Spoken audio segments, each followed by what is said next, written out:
I mean, it's just a thing when you watch Asian porn. It's a different type of sound with the orgasm. Do you watch a lot of porn? I have perused. Yeah, I try to watch less. My therapist says anything that disconnects me from my commitments are not good. What is another example of something that disconnects you? Porn. Give me an example of something else other than porn that disconnects you from your commitments. Negative thoughts. Negative thoughts. What's an example of a negative thought you have? You stink, Yannis. You're no fucking good. That's why it is. Do you agree with that voice? Sometimes I do. Do you also have a voice that likes you? Yes. When it's a Thursday night and it's half full and I go, this is it. You suck. This is as good as you're going to get. And then when it's packed, I go, I'm a god. I'm one of the greatest to ever do it. I did a show on a Friday night and Stop fucking bragging. It was fantastic. You get Friday nights? Then I did a show on Saturday night. 2 shows Saturday. First show was not that great. I didn't think it was as bad as what I'm about to tell you, but it wasn't that great. The club owner came up to me and said, hey, mind you, I just did great. And I felt unbelievable after Friday night. And the club owner said, I would prefer if we could have the feature headline. And would you be okay featuring? And I said, that makes me feel bad. I'll be honest with you, but I'll do whatever you want. Wait a second. This was your weekend or? Yeah. You were headlining that weekend? Yeah. This happened. So I only went on the road like 20 times. This was back a few years ago. I was on a TV show and I did on the road a bit.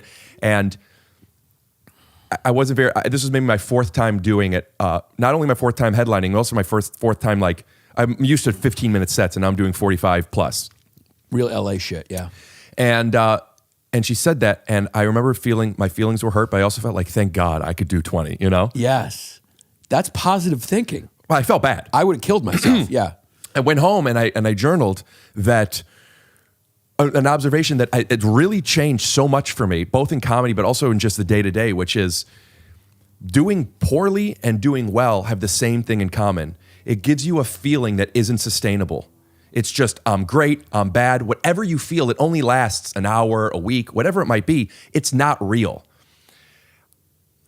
And I'm paraphrasing, there's this Buddhist perspective of something to where real life is the sky. The sky is always there, the sky is always blue. But things will get in the way. There's gonna be clouds and there's gonna be things where it's gray and you can't see the sky and you think the sky is this gray thing. But the truth is, these clouds are going to come, they're going to go, and they're going to come again. The sky is still there. The life that you want or the person that you want to be exists, right?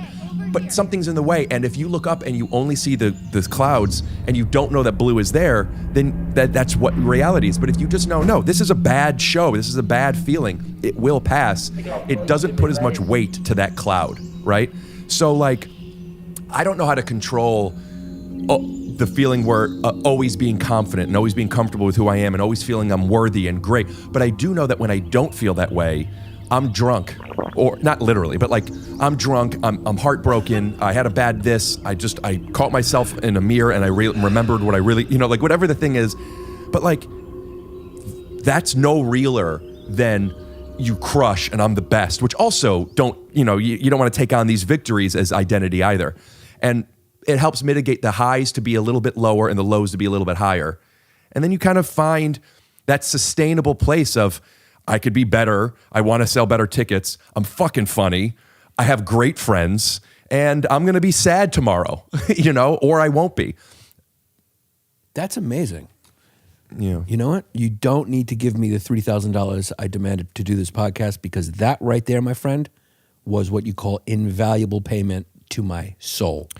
It's really important. That was incredible, actually. I'm being connected to it? I really connected to it. I think a lot of the millions and millions of What people. do you guys think? Yeah. It's just, like when we're asking people for laughs and if they don't give it to us, not only are we not good enough, we also might not be able to pay our bills. We might not be able to get back at the club.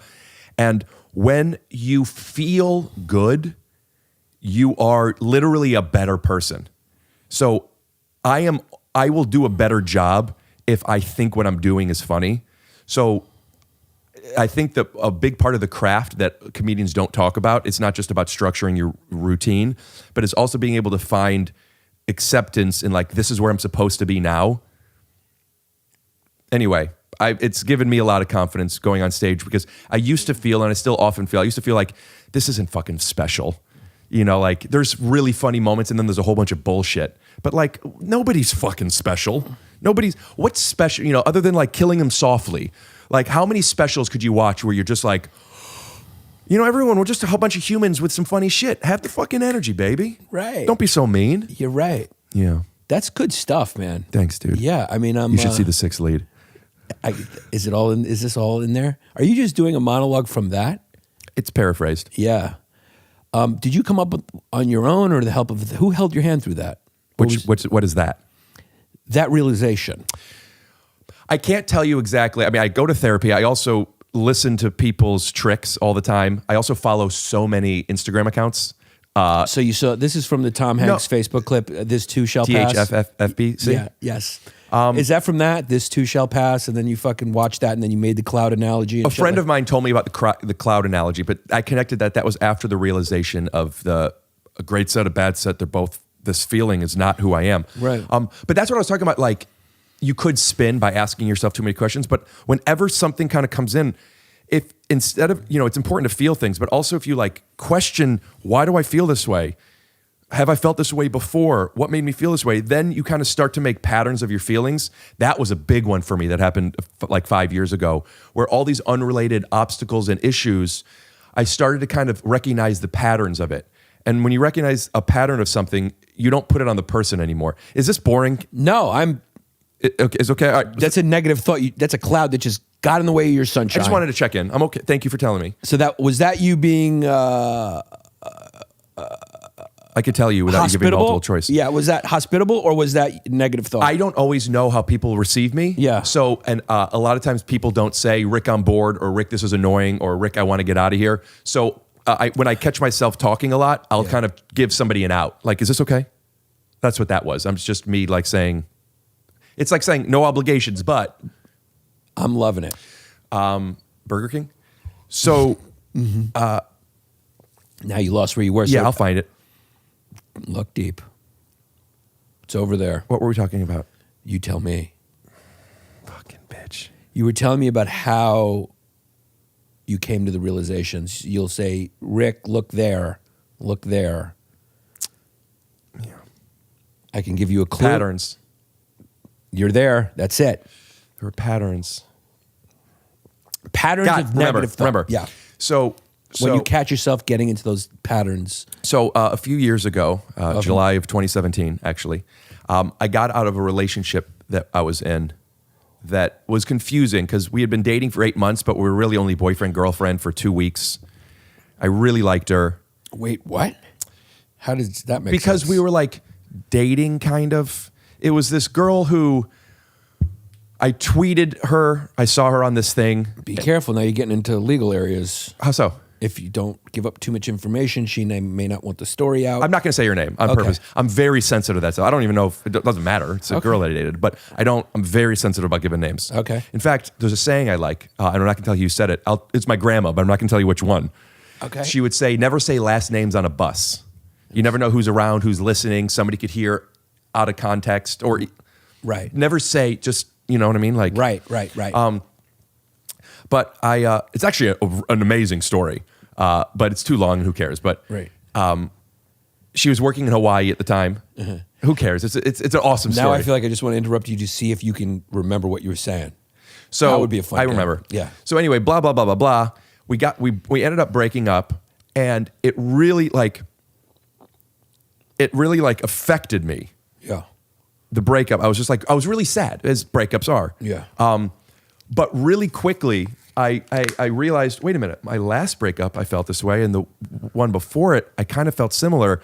And even though I was still hurting, logically, it let me recognize this feeling that I have. Oh, I'm losing this friend, this person that I like, and who I like the way she sees me. And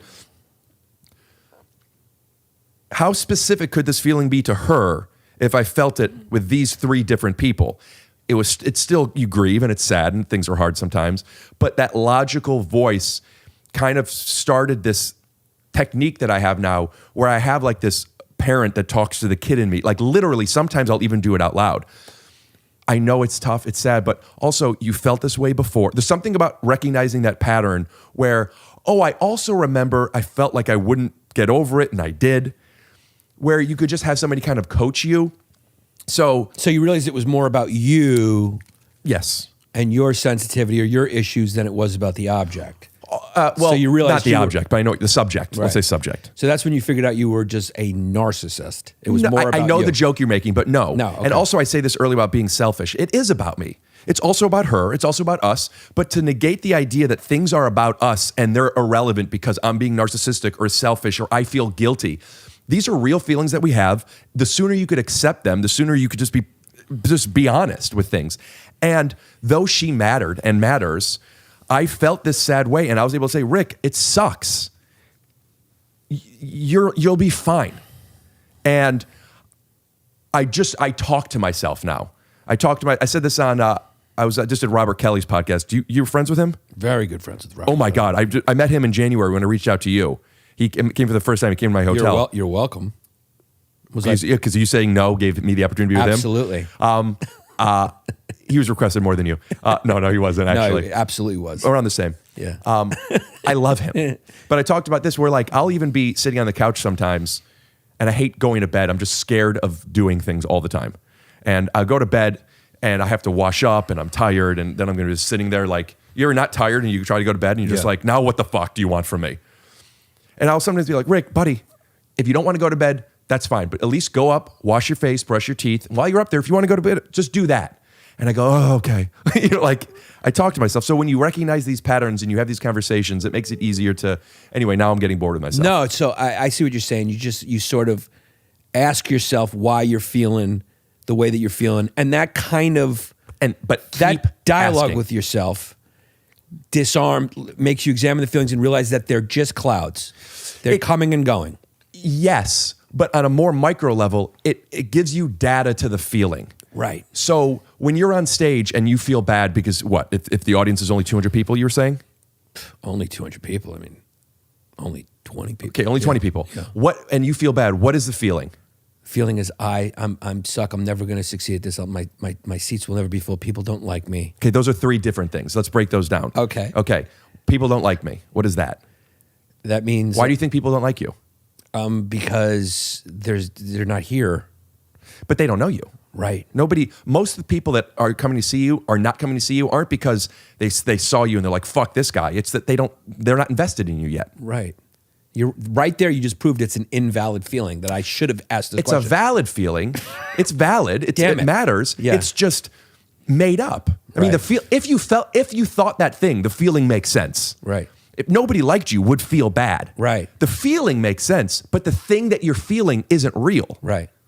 They don't not like you. Do I got what it takes, in your opinion? I think that this, I don't know if you should be doing stand-up. No. Fuck. I think you should be acting. No, I'm just kidding. Yeah, you got what it takes, man. Well, then why would you make that joke in a vulnerable moment? Because that's my language and I'm imperfect. And I'll make jokes and I thought you would laugh at it. Can I fart on this thing? Yeah. Okay. Oh yeah.